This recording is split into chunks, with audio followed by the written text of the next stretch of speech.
Seluruh sertifikat hak guna bangunan atau SHGB dan sertifikat hak milik atau SHM pada area pagar laut Tangerang, Banten yang sebelumnya sudah terbit akan dibatalkan secara menyeluruh. Menteri Agraria dan Tata Ruang yang juga Kepala Badan Pertanahan Nasional Nusron Wahid menegaskan semua sertifikat yang di luar garis pantai akan dibatalkan. Nusron mengakui proses pembatalan sertifikat kepemilikan tersebut tidak mudah karena berpotensi diajukan gugatan ke Pengadilan Tata Usaha Negara. Meski demikian, ia memastikan pembatalan sertifikat akan tetap berlangsung sesuai dengan prosedur yang berlaku. Kementerian ATR BPN sudah melakukan pembatalan sertifikat kepemilikan di Laut Tangerang sebanyak 50 unit, termasuk SHGB perusahaan Agung Sedayu Group milik konglomerat Sugianto Kusuma atau Aguan.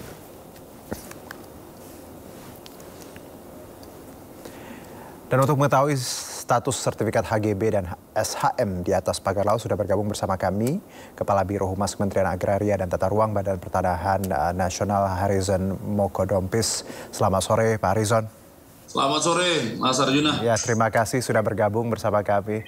Pak, sama. Ya, apakah semua sertifikat HGB yang ada di pesisir pantai Kabupaten Tangerang sudah resmi Pak dibatalkan? Yang sudah dibatalkan seperti yang sudah disampaikan oleh Pak Menteri pada beberapa kesempatan dengan media itu kan 50 ya. Karena itu tidak butuh pendalaman lama, meskipun prosesnya tetap harus proper, harus precise. Tetapi dari data analisis spasial yang sudah dilakukan bersama dengan BIG menunjukkan bahwa 30-50 sertifikat itu memang posisinya ada di laut. Sehingga dari ketidaksesuaian keadaan fisik di lapangan, proses pembatalan dapat dilakukan. Sementara untuk sisanya dari 263 itu sedang dilakukan penelitian yuridisnya. Nah, dalam proses ini kemungkinan akan bertambah. Cuma saya belum mengecek lagi apakah sudah sampai mana progresnya. Baik, jadi kalau kita totalkan Pak, HGB yang dibatalkan dan atau mungkin SHM yang dibatalkan kira-kira untuk saat ini sudah berapa Pak? 50. 50. Ya. Dan kemungkinan tadi Anda menyebutkan akan bertambah. Kemungkinan akan bertambah sesuai dengan kemungkinan apa yang didapatkan dari hasil penelitian administratif yang dokumen-dokumen yuridis yang saat ini sedang diteliti, bahkan sampai inspektorat juga sudah turun melakukan penelitian. Baik, kalau bicara mengenai angka Pak, berapa yang kepemilikan untuk Agung Sedayu yang dibatalkan di wilayah mana saja, mungkin Anda punya datanya Pak? Kalau data itu kan teman-teman sudah lihat, saya tidak perlu mengulang lagi, tetapi di situ ada data yang mengenai kepemilikan oleh PT. Ada 2 PT, kemudian ada kepemilikan perorangan. PT-nya itu HGB, perorangan itu hak milik. Dan teman-teman, saya rasanya sudah berminggu-minggu lalu Pak Nusron sudah menyampaikan itu ke hadapan teman-teman. Concern kami sekarang itu tidak lagi di situ. Concern kami sekarang adalah melihat produk-produk mana yang memang tidak valid dan dilakukan penelitian yuridis dan fisiknya untuk proses pembatalan. Dan mana yang memang tidak perlu dibatalkan misalnya. Kan itu hasil penelitian nanti. Baik, berarti ada nanti yang mungkin tidak dibatalkan seperti itu Pak? Kalau posisinya di darat dan riwayat yuridisnya memang sudah sesuai dengan ketentuan, dan itu kita lihat hasilnya seperti apa, ya memang itu tidak ikut dalam pembatalan. Tinggal lihat aja hasil penelitian. 50 yang dibatalkan itu posisinya memang berada di luar garis batas pantai yang telah dilakukan dilinasi bersama dengan BIG. Jadi 50 itu di luar garis pantai, sementara mungkin ada angka-angka lain atau tempat-tempat lain yang tadi masih dalam penelitian, mungkin saja tidak dibatalkan ya Pak ya, seperti itu ya? Mungkin pembatalannya bertambah. Angka-angka itu ya. Baik. Apa yang menjadi kendala Pak ketika kita bicara concern sekarang kan pada penelitian dan juga menelaah bukti-bukti sejauh ini. Apa Pak yang mungkin Anda dan tim temui untuk agak kesulitan seperti apa mungkin? Sebenarnya tidak ada kesulitan ya, karena apa yang terjadi di Kohot itu kan masih masuk di dalam asas contrarius actus. Asas di mana kami sebagai lembaga negara atau lembaga tata usaha negara dapat membatalkan produk apabila memang dirasa produk itu lahir dari sebuah prosedur yang tidak pas atau tidak sesuai dengan ketentuan peraturan. Tetapi asas contrarius actus itu kan memang dibatasi oleh waktu, yaitu 5 tahun.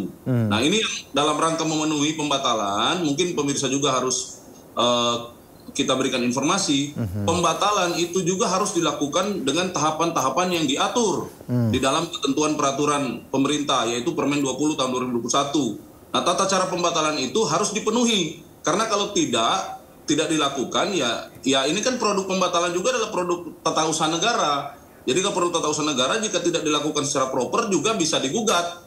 Nah, ini yang masyarakat harus memahami bahwa aspek yuridis harus bersama dengan aspek fisik di dalam penentuan pemeriksaan, baik dalam kerangka penerbitan hak maupun dalam rangka pembatalan hak. Itu sama. Harus dilakukan dengan baik. Pak, dari 200-an tadi yang Anda sebutkan, apakah yang di Tangerang?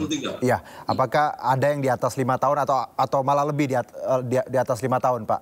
Tidak ada. Sejauh ini 263 semua di bawah 5 tahun. Semua. Yang di atas 5 tahun itu yang mungkin teman-teman pernah mendengar beberapa waktu lalu di Sidoarjo, itu ada juga kasus, tetapi itu lebih kepada abrasi. Jadi HGB terbit tahun 96, tetapi tahun 2025 posisi sudah air, sehingga kami hanya akan membatalkan kalau posisinya hasil analisa itu merupakan tanah musnah. Itu syaratnya ya Pak ya, kalau dia tanah musnah tadi. Baik, satu mungkin Pak, kalau tadi Anda menyebut wilayah lain, berarti pembatalan juga bisa dilakukan pada SHGB, SHM? Persis Mas Arjuna. Ya, jadi mungkin Mas Arjuna juga sudah mendengar di Sumeneb ada abrasi, kemudian di Sidoarjo ada, di Subang malah sudah dibatalkan seluruhnya. Baik. Sudah dibatalkan seluruhnya, hampir 400 atau 500 itu. Dan di Bekasi yang beberapa hari lalu itu Pak Nusron berkunjung, itu juga sedang diteliti oleh ATR BPN, Mas Arjuna. Baik. Terima kasih Pak Harrison atas waktunya sore ini. Selamat beraktivitas kembali. Salam sehat Pak. Terima kasih, selamat sore. Ya, polemik pagar laut terus bergulir hingga kini. Terbitnya sertifikat HGB di kawasan pagar laut Tangerang membuat Kades Kohot Arsin bin Tarsin menjadi pihak yang paling dicari. Lalu benarkah alasan penerbitan sertifikat HGB pagar laut karena kawasan tersebut sebelumnya merupakan kawasan tambak? Berikut liputannya.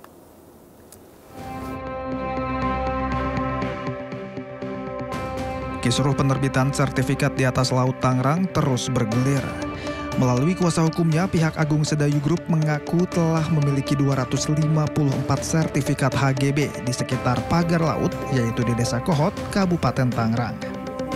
Menurut Muanas Alaidin, pada 2023 Agung Sedayu melalui anak perusahaannya, PT Intan Agung dan PT Cahaya Inti Sentosa membeli sertifikat hak milik tersebut dari warga yang kemudian diubah menjadi HGB dengan mengikuti peta tata ruang.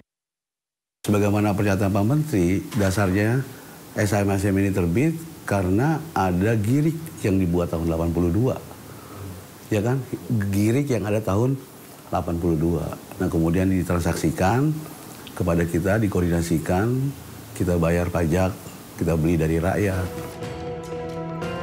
Pengakuan pihak Agung Sedayu yang membeli sertifikat dari rakyat di Desa Kohot tentu menimbulkan pertanyaan. Mengapa mereka nekat membeli sertifikat yang fakta di lapangan tidak lagi berbentuk daratan? Dalam penerbitan sertifikat, peran Kepala Desa Kohot, Arsin bin Arsip, turut menjadi sorotan.